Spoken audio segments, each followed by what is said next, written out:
ठेकेदार का मसला ही यही है, क्योंकि लूटने के लिए उसी को खड़ा किया और उसका साथ देने वाला एडमिनिस्ट्रेटर, और उसने तो एक एडमिनिस्ट्रेटर को गाड़ी भी दी है स्कॉर्पियो। अच्छा, सुनने में आया है उसको गाड़ी 20 लाख की गाड़ी गिफ्ट की। और जब ऐसे लोग हों और एडमिनिस्ट्रेटर उनका साथ हो, मुझे साथ ये भी कहा कि म्युनिसिपैलिटी ने अभी उस ठेकेदार के ऊपर कोई भी एक्शन नहीं उठाया। 10 दिन का टाइम मांगा है, 10 दिन का टाइम मांगा या फिर आप लोगों की कोई सुनता नहीं है? नहीं नहीं, सुनेंगे नहीं, तोड़ेंगे। बाहर में जाए इनके काम, बाहर में जाए इनकी कुर्सी, मुझे क्या करना है? मुझे आज है, मेरा आज दिन है, मेरा आज काम है, करना पड़ेगा जो इस कुर्सी पे बैठा, और मैं किसी को बर्दाश्त नहीं करूंगा।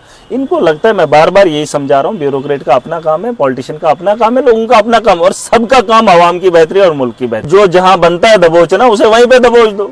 अब मामला यही है, अब खेल ये ऐसे ही चलेगा, जो माफिया जहां पर है उसे वहीं पे दफन करना है, उस पे वहीं पे रोकना है, और ये आगे आगे जाएंगे, ये तो सारा माफिया है ऊपर तक। जम्मू कश्मीर में एक माफिया है, और उस माफिया को अगर कोई खत्म कर सकता है तो वो वाहिद महराज मलिक है। लोग ये कह रहे हैं कि जो माफिया जम्मू कश्मीर में चलता है, उस माफिया को अगर खत्म कर सकते हैं, वो जिला डोडा के मेंबर लेजिस्लेटिव असेंबली महराज मलिक हैं, जो कर सकते हैं। महराज साहब, बहुत बहुत शुक्रिया।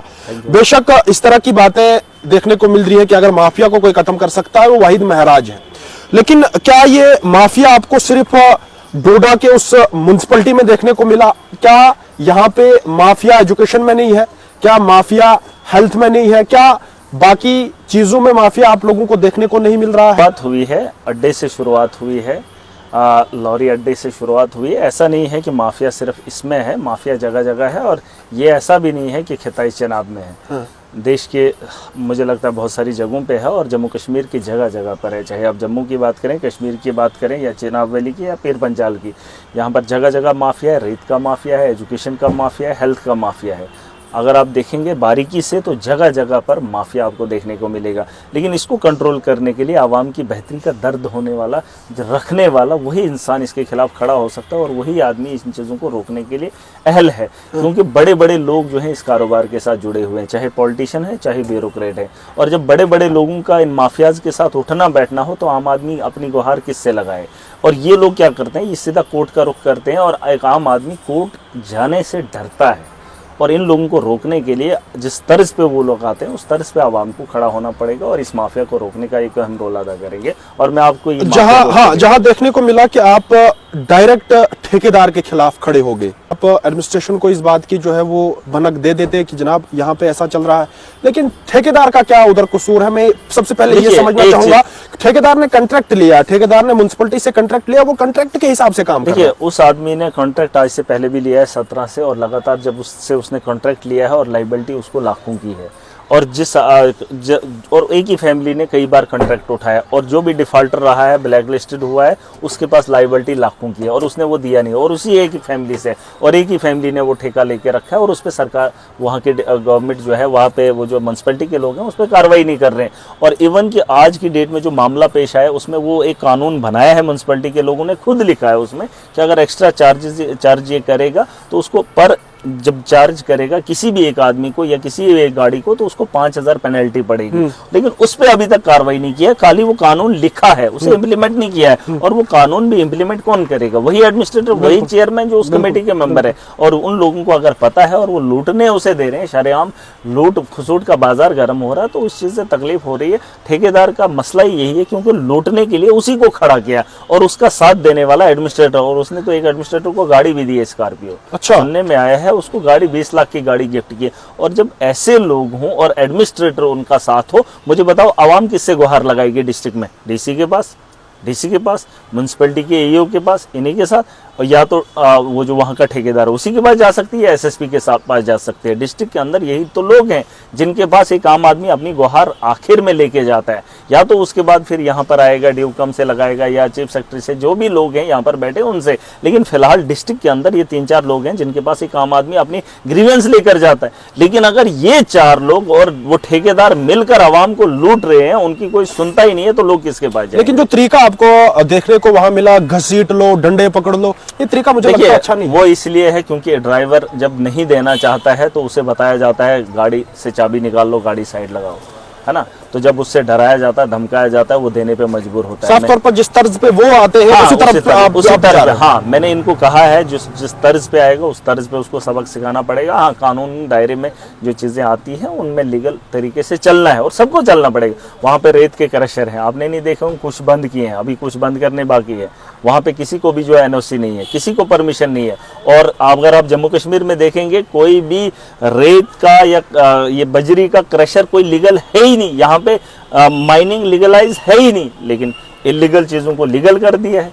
एडमिनिस्ट्रेशन इनके साथ है, बड़े बड़े ब्यूरोक्रेट साथ हैं, बड़े बड़े पॉलिटिशियन इनके साथ हैं। आपने साथ ये भी कहा कि म्युनिसिपैलिटी ने अभी उस ठेकेदार के ऊपर कोई भी एक्शन नहीं उठाया। 10 दिन का टाइम मांगा है, 10 दिन का टाइम मांगा या फिर आप लोगों की कोई सुनता नहीं है? नहीं, सुनेंगे नहीं, तोड़ेंगे, ऐसा नहीं है। देखिए, तभी मैं कह रहा हूँ, आप बोल रहे हैं इतने जज्बात के साथ इतने जोर से क्यों महराज बोलता है। जब वो सुनने वाला उसी की सुनता है तो तकलीफ होती है। वही मैं कह रहा हूँ कि मैं बार बार कह रहा हूँ, एक कमेटी बनाई गई है 5 लोगों की, उसमें ये सिर्फ तय करना है कि 25 ले रहा था, अब 15 की पर्ची बनाई, ये क्या है। और 10 महीने से एक आदमी लूट रहा है और उसको बोल रहे हैं, और वो बोल रहा है कि मैं फिर लूंगा। 10 महीने लूटा, अब वो उनकी नाक के सामने फिर लूटेगा, लेकिन एडमिनिस्ट्रेटर उसको जुर्रत आ रही है। पुलिस एसएसपी के दीवार के साथ उसका ऑफिस है और चौक घंटाघर के पास लूट रहा है और फिर मजबूती के साथ बोल रहा है मैं फिर लूंगा। और फिर मुझे शर्म नहीं आएगी कि उसने अपना पक्ष भी सामने रखा। उसने कहा कि मैं एलजी साहब तक जाऊंगा, मैं कोर्ट का दरवाजा एलजी क्या करेगा? एलजी खुद यहाँ पे लूट के ले रहा है। एलजी को कौन पूछ रहा है? एलजी को कौन पूछ रहा है? यहाँ कौन किसको पूछ रहा है? अब जहां जो बनता है वहीं पे उसे रोक लो। जिसको जहां मौका मिलता है वो वहां से लूट रहा है, और जो जहां बनता है दबोचना उसे वहीं पे दबोच दो। अब मामला यही है, अब खेल ये ऐसे ही चलेगा, जो माफिया जहां पर है उसे वहीं पे दफन करना है, उस पे वहीं पे रोकना है। और ये आगे आगे जाएंगे, ये तो सारा माफिया है ऊपर तक। बीजेपी ने कौन सा काम किया? यहाँ पे करोड़ों के अभी काम चल रहे हैं, इनके प्रोजेक्ट चल रहे हैं, जो एलजी के अंडर आ रहे हैं, जहां एलजी कमा रहा है उनके प्रोजेक्ट चल रहे हैं।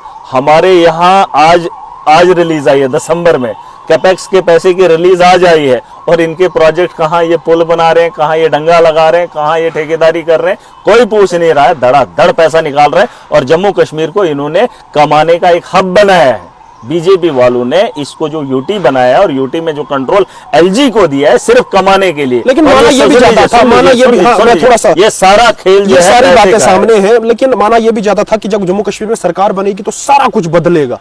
ऐसा देखने को बदल रहा है ना, जम्मू कश्मीर में लूटा जा रहा है। अभी जम्मू के लोगों को पता तब चलेगा जब ट्रेन कश्मीर जाएगी।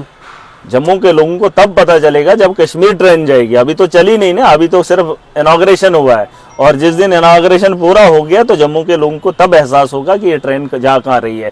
पहले तो ये जो जम्मू में कश्मीर के अंदर बचा कुचा माल है वो दिल्ली जा रहा है, गुजरात जा रहा है। अब जो बचा कुचा माल है जिसे कश्मीर देखने के लिए जम्मू आते थे, जम्मू में बैठते थे, फिर जाके मौसम को देखा जाता था, सड़कों के हालात को देखा जाता था, ट्रैफिक को देखा जाता था, कुछ दिन यहाँ पे टूरिस्ट गुजारता था।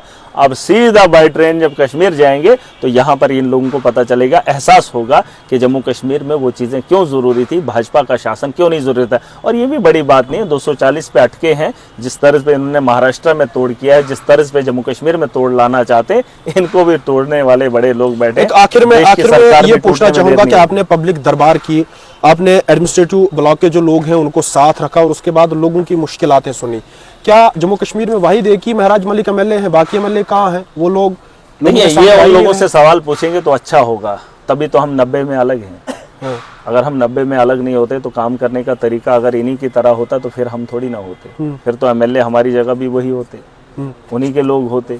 अगर हम अलग हैं तो यकीनन काम करने का तरीका अलग होगा, लोगों की ज़रूरियात पे काम करने का तरीका अलग होगा, और उस तर्ज को लोगों ने छोड़ दिया है जो पुराना तर्ज होता है। नए तर्ज से काम करेंगे, जो लोगों की ज़रूरियात है उस पर बात करें।